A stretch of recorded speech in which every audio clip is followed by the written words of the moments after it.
So this is an Abbey GTS 418, sorry. I'm going to take you around the van. Front of the van, the hitch up procedure will demonstrate to you in person here on site. You've then got your gas locker at the front of the van.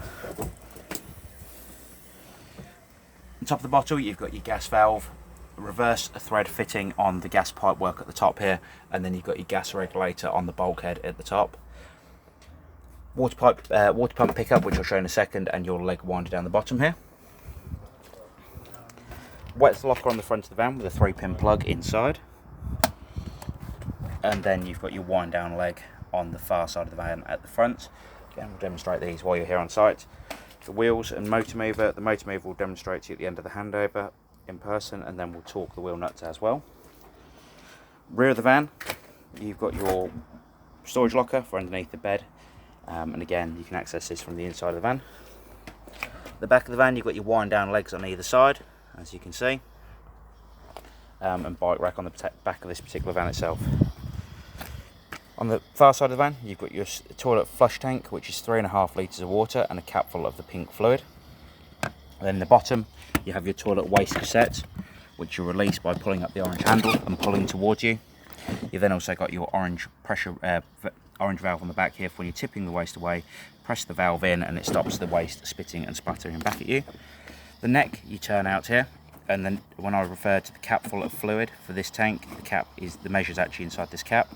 You'll put 1 litre of water in it first, and then a cap full of the blue fluid. It is on wheels if you want to pull it along. On the side of the van, you've got your 2 grey waste pipes, as you can see here. They'll go down with the 2 bits of grey pipe I'll give you with the van. They will go down into your waste master itself. Wheels and motor mover I discussed on the other side. The 2 vents you see on the far side of the van are for the fridge vents, so that is basically the gas fluid, etc., for the fridge and the heat. You then got your storage locker, your battery locker with a 110 amp battery in there, quick release terminals on top, and then the bracket at the bottom here is to hold the battery in place. You've got your mains power lead coming into the side of the van, which you connect to on site, and then you've got an aerial connection at the back there also. The switch at the bottom is for the motor mover, and again I'll come back to that when you're here on site. On the side of the van, you've got the gas flue for the heating and hot water system. That's basically the same as the vent on the side of your house. You've then got your water pump connection and your wind down leg on this side of the van. Take you inside the van and show you the operation on the inside. So as you can see, on the outside we have the power connected, etc. And then above the door you have your main control panel. So you've got your main power switch here, you've got power on and power off. So power on just there. As you can see, just here it is letting me know there is power going to the 12-volt battery. If you're towing the car and you want to use the fridge as a cool box or to charge the battery on board the van, you'd need to come inside the van when you connect it to the car and hit the button just here. Lights for in the caravan are on the 2 switches here, as you can see. And then down by the door, you've got your awning light switch just down here, on and off, and the rest of the internal lights. So at the top here, you've got your water pump button.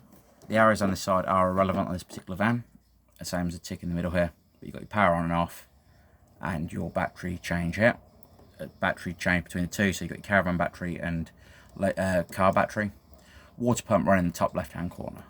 To fill the water system on this particular caravan, you come underneath the seat on the far side of the caravan. And underneath the seat, down in the back here, which you can just about see, that yellow valve there. When it's parallel with the floor, that will allow you to fill the water system up. And when you put that valve upright, it will drain the water system down. You will need to drain the water system down for winter storage. It could potentially freeze if the temperature is cold enough, and it could potentially crack the tank open and the pipe work going to the water system. To fill the water system though, with your aqua roll connect on the outside, you open up the taps on the hot side, as you can see. You do the same on the sink in the bathroom area, in the bedroom area, and you do the same with the shower tap in the bathroom. I'll come to the toilet in a moment. Once you've got the taps open, you come back to the pump switch above the door, hit the pump switch, and that will start pumping the water around the van. As you can see, when you've got water coming out of the taps continuously, you can shut the taps down.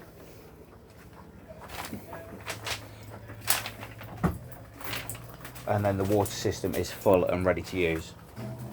Once you've got to that point, you can warm the water on gas or electric. Out in one of these cupboards somewhere. Not sure where it is in this particular van, so just give me a second. In the cupboard on the far side of the van, the wardrobe essentially, what you can do is, you've got two switches here. You've got your mains trip switches above, but you've got your space heater main power switch, and you've got your electric water heater. So to turn on the electric water heater, you'll press the button down here, and that will start warming the water on electric. You can also warm the water on gas, which you can do very simply by going over to the other side of the van, on the bedside by the door, just here. And if you wish to warm the water on gas, you can spin this dial round to the gas symbol just here, and you'll get a green light appear, which you should just be able to see in the back of there on the video. It's not the brightest of lights. It will self-ignite on gas, and if it failed to ignite on gas for any reason, the red light would appear, as you can see now. The only reason that's happened at the moment is the gas bottle's turned off. If it does ignite and the green light stays lit on its own, you can control the temperature of the water on gas between 30 and 70 degrees of water temperature.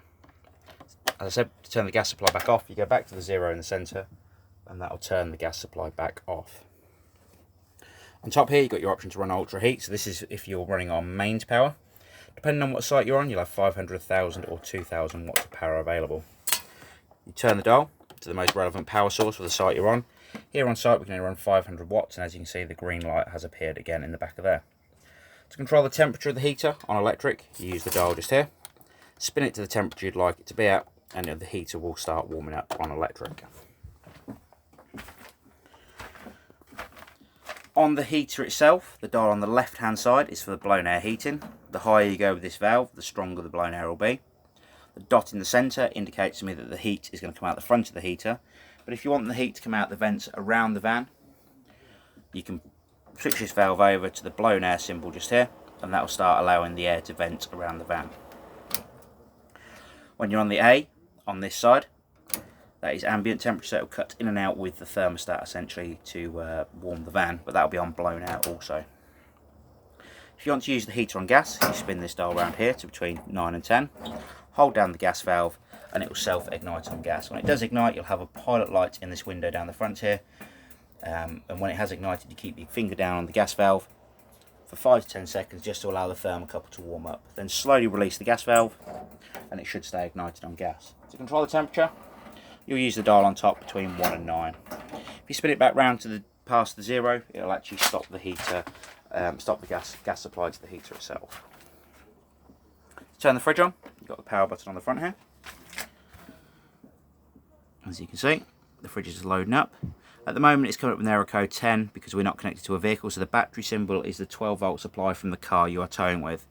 To change the power supply you want to use the grey button on the left hand side. Again, it will self-ignite on gas, and if it fails to ignite, the blue light here will flash, and it will come up with an error code 9 just here. If you want to use 240 mains, the plug symbol is the symbol you'll need, and if you're on gas or mains, you'll use the temperature control on the right hand side. To turn the power supply back off to the fridge, you press and hold the power button, and it will turn back off. Microwave, very much the same as your household, no different at all there. For the toilet system, you'll press the blue button on top for the flush, and the little light that you see there with the little cassette symbol, the little light, if that lights up red, the cassette is full for the toilet waste system. Below that you've got a grey waste handle to allow the waste into the cassette underneath the van. If you have any further questions on the Abbey GTS, please do give us a call here at the Caravan Company, and we'll do all we can to assist you. Thank you very much. Bye bye.